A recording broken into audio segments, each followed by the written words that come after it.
As Muslim immigration into Europe and the West continues, we should expect to see certain changes take place over time in regard to a variety of important social and cultural factors. First off, we have to recognize that this ethnic and religious shift in Europe is unprecedented.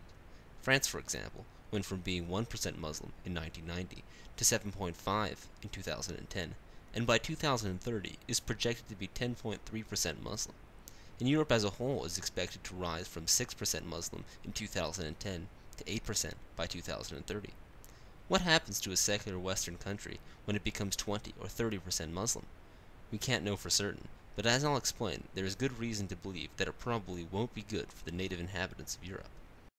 The future of an increasingly Muslim Europe depends not just on the amount of Muslims, but also the character of the Muslims that immigrate and that of their descendants.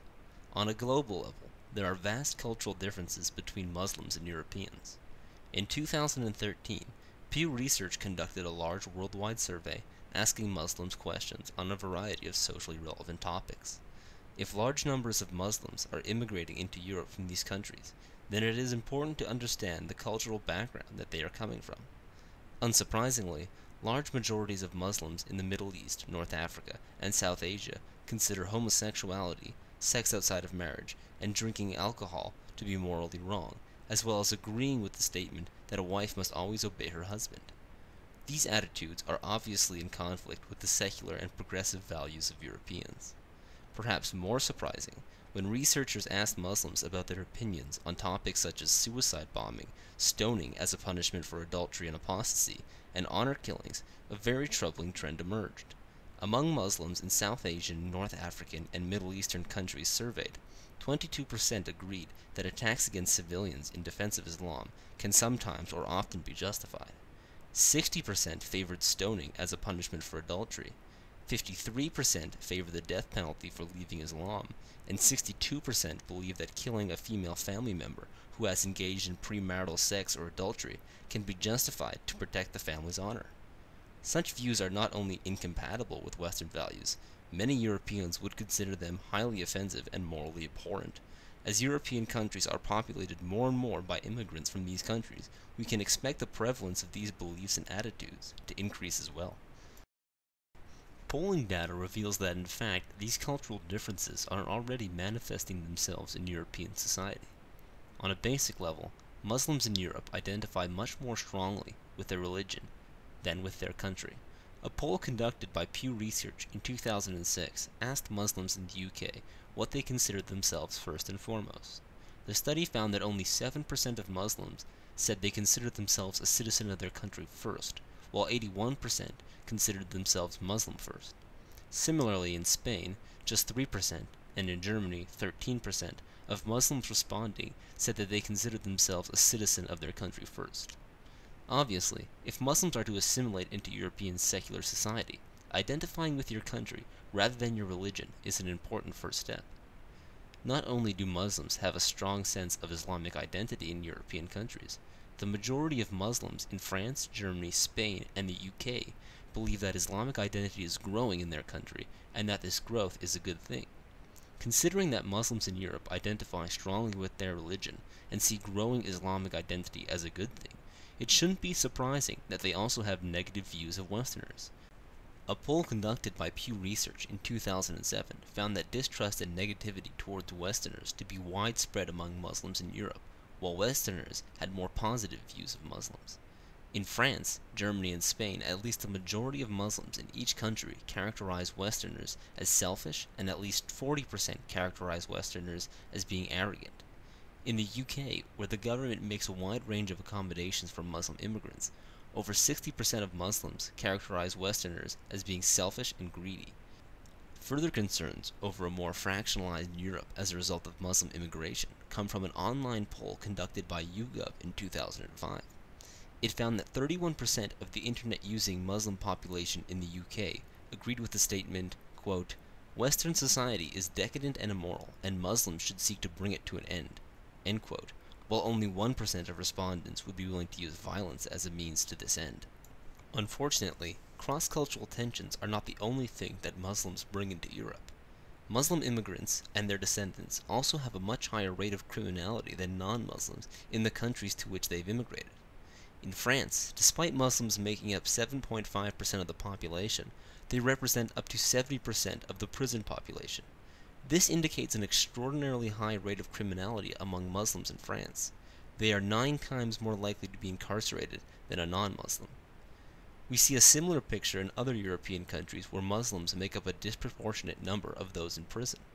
For instance, in the UK, Muslims are nearly 3 times more likely to be in prison than a non-Muslim, and in Spain, they are 6 times more likely to be in prison. We can also see from data collected by Denmark's Statistics Bureau that what it categorizes as first-generation non-Western immigrants, Denmark's 6 largest non-Western immigrant populations are from majority Muslim countries, not only have a higher rate of criminality than native Danes, but their offspring, second-generation non-Western immigrants, have an even higher rate of criminality, 2.5 times greater than native Danes, even after controlling for age. Thus, it doesn't seem that integration of Muslim immigrants reduces their criminality. While crime is a problem that all societies face, Muslim immigration into Europe poses a unique issue that needs to be addressed. That is, the risk of terrorism and extremism within society. Using polling data from a 2006 survey conducted by Pew Research, we can see that terrorism, at least in concept, receives widespread support from Muslims in Europe. In the UK, 24% of Muslims believe that violence against civilians in the defense of Islam is justifiable. In France, 35% hold this view. In Germany, it is 13%, and in Spain, it is 25%. Furthermore, in 2005, YouGov conducted an online survey just weeks following the brutal July 7th London bombings that killed 52 civilians, and it found that 6% of Muslims believed that the attacks were justified, and 24% of Muslims said that they had a little or a lot of sympathy with the feelings and the motives of those who carried out the attacks. Assuming that the internet-using demographic of Muslims in the UK is representative of the Muslim population overall, this would mean that there are at least 150,000 Muslims living in British society who believe that the July 7th bombings were justified. As with criminality, it appears that second and third generation Muslims are actually more radical than first generation immigrants. In 2007, a study by the Policy Exchange, a UK think tank, found that younger Muslims were more likely than older Muslims to be more radical on issues such as women's rights, apostasy, homosexuality, and interpretations of Sharia law. For instance, 71% of Muslims aged 16 to 24 agree that homosexuality should be illegal, versus only 50% of Muslims aged 55 or older. The same story for apostasy. 36% of Muslims aged 16 to 24 agree that apostasy is punishable by death, versus 19% of Muslims aged 55 and older. Thus, we cannot assume that these views will diminish over time, and so are a persistent problem of Muslim immigration. Besides cross-cultural tensions, the major risk presented by the prevalence of such views is that they likely increase the viability of future terrorist attacks by providing a safe haven for would-be attackers, since it will be easier for radicalized immigrants and Muslim youth to find large groups of like-minded people in Europe. The number of Muslims who support and sympathize with terrorists is alarming on its own, but thanks to investigative journalism such as the 2007 documentary Undercover Mosque, we can gain insight into the inner workings of this culture of radicalism in the British Muslim community. The documentary presents footage of mosques and meetings with imams gathered through secret investigation. What was captured on tape is disturbing. Mainstream mosques run by large Islamic organizations that claim to be centers of interfaith communication, preaching hatred and intolerance for non-Muslims. For example, in a large mosque in Birmingham that was described by a Muslim member of the British House of Lords as his favorite spiritual place in the country, the Imam Abu Usama can be heard saying, quote, "We love the people of Islam and we hate the people of the kafir. We hate the kuffar," end quote. Kuffar meaning non-Muslim. Another troubling example is found in the UK Islamic Mission, otherwise known as the UKIM, a large and mainstream organization that was founded in 1962 to serve the Muslim community and has since expanded to 45 branches. It was described by British Prime Minister Tony Blair as being, quote, "extremely valued by the government," end quote, But despite its praise and mainstay in British society, behind closed doors and away from the eyes and ears of the kuffar, a different picture emerges. Dr. Ijia Mian is a Muslim preacher who was educated in Saudi Arabia and who advocates for the overthrow of the British government and the establishment of an Islamic State in its place. The undercover reporter captured him expressing these plans. Quote, "You are in a situation where you have to live like a state within a state until you take over. But until this happens, you have to preach until you become such a force that the people, they just submit to you, hands up. You will become strong enough to take over." End quote. But despite Dr. Mian's radical stance, he works closely with the UKM, giving talks and attending events. On a more comprehensive level, in 2006 and 2007, the Policy Exchange, a UK think tank, launched a massive investigation of Islamic religious institutions in the UK. The teams visited a large number of locations across the country to determine the prevalence of literature inculcating Muslim separatism and hatred of non-believers. The results were that 25% of the institutions investigated were found to be harboring radical material. Despite it only being a minority, the report concluded that those institutions carrying radical Islamic literature were among the most well-funded in Britain, often being held up as mainstream organizations. As previously discussed, polling data reveals that cultural differences and tensions appear to be a downside to Muslim immigration. One limitation of using such data is although we can say objectively how a representative portion of the population answered a given question, determining what implications this has in the real world is another matter entirely. Pollsters have noted that even small wording differences can substantially affect what answers people provide. It is also not always obvious how respondents exactly interpret the questions that are asked or the answers they give. In light of such limitations, we can look to other sources of data to gain insight into the effects of Muslim immigration into Europe that are more comprehensive.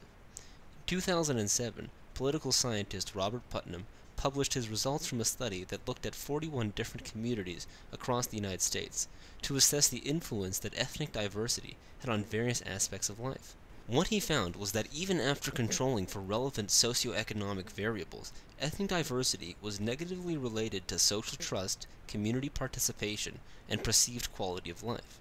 To quote from the study, "In terms of the effect on neighborly trust, the difference between living in an area as homogeneous as Bismarck, North Dakota, and one as diverse as Los Angeles is roughly as great as the difference between an area with a poverty rate of 7% and one with a poverty rate of 23%.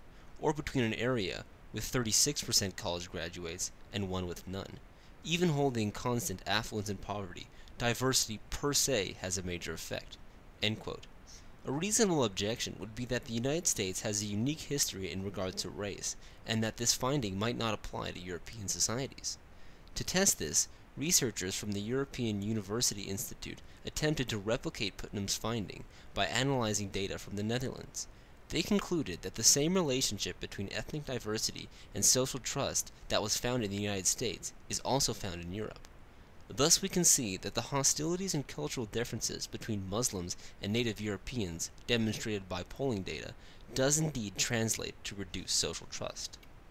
In conclusion, continued Muslim immigration should be expected to incur a wide range of negative social costs onto Europe's native inhabitants. Along with increasing crime rates and decreasing social trust, Europeans will likely have to deal with rising cultural tensions, an increased presence of extremism in society, as well as a greater risk of terrorism, and perhaps in the more distant future, should Muslim immigration reach a critical point, political instability. The future is hard to predict, and this uncertainty is, in my opinion, one of the biggest concerns about the large demographic shifts taking place in Europe.